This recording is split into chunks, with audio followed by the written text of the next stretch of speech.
GM just might have a serious issue with some V8 motors that they just issued a service bulletin about. Let's get to it. What's going on, guys? Matt over here, Lethal Garage. Thanks for checking out the channel, and thank you for being interested in checking out the service bulletin. If you guys haven't heard, GM has just released a brand new service bulletin around 2020 V8 vehicles with potential valve spring issues. The issue is the springs are breaking. Now, it's a very small window of vehicles that are affected, but it does include Chevy trucks, the Corvette, the Camaro, and a couple other vehicles. We'll get to that in a second.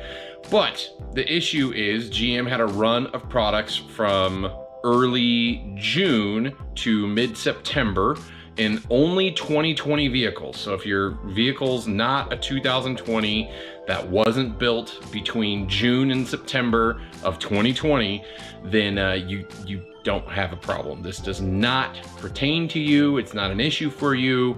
It just seems like it's this small run of valve springs that are problems. GM has probably caught it. Hopefully they caught it and is the reason why the recall is out there. But it also seems like GM is in the process of trying to dig for more information about how many batches or types of valve springs are affected. They seem to be dialed in on the LT1, the LT2, the L86, the LT4. I believe that's the only other one. Basically, they're just saying replace all the springs if they run into an issue. They're highlighting to the service teams to do a leak test, and if there is a leak test, replace everything. Then they're highlighting on other motors, and I should just bring up the bulletin here. Sorry, I hate looking at things, but my memory just, I don't remember all these things. So if you have an L87, sorry, I think I said 86 earlier. So L87, LT1, LT2, LT4, the bulletin applies to your vehicle, and then other vehicles are the L82, L84, and the L8T. I believe those are truck and like eco van, the express van, and Sierra HD truck motors. But the service bulletin can affect a very large range of current GM vehicles. The LT1, LT4 is found in the Chevy Camaro. The LT2 powers the new Corvette. The L82 and 87 V8s are found in the later GM full-size trucks and SUVs, while the L8T is offered in the Chevy Silverado HD, the GMC Sierra HD, along with the Chevy Express van. So yeah, if you guys aren't familiar with what a valve spring is, sits in your heads, I guess this is mechanics of a push rod motor here, but your cam spins around. There's rods that push up on a rocker arm.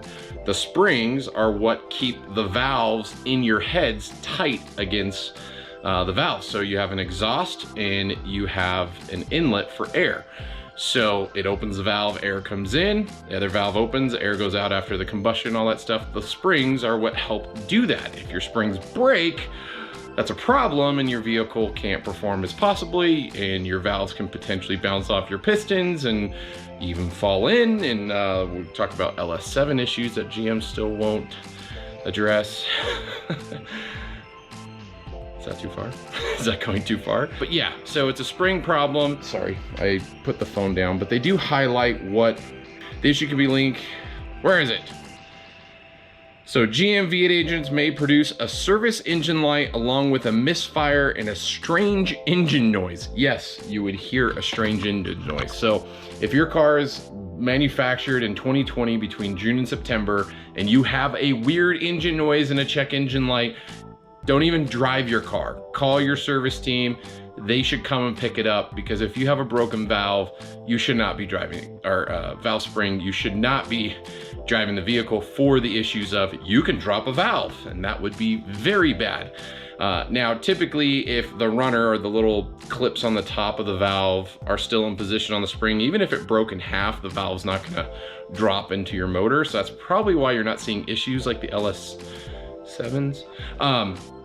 But it is something you should take it down to your dealership, have them check it out, because this is a serious problem. It sucks GM's having it. Seems like they're doing the right thing and replacing it, and if it needs further adjustments, they seem to be doing that as well. but all things point that GM's doing the right things to fix the problem, and it sucks you have to deal with it, but you know what? Sometimes it happens. So they're collecting information to see if it's affecting more vehicles, but right now it seems very straightforward. They have a very set, precise amount of cars from June to September of 2020. And yeah, so if you feel your vehicle could be an issue or in that range, I'd contact your dealership just to find out what they say. But good luck to y'all. Just another fun problem from GM. And it's over 109 degrees outside, and I'm in my garage just profusely sweating for no reason. I'm literally standing here recording a video, sweating to death. I hate summer. Can summer just end? Can we have cold weather, please? I know places across the country already have snow. I'm rambling, I'm sorry. Thanks for checking out the video, guys. Make sure to subscribe if you want more content or updates like these. Until next time, see you on the road.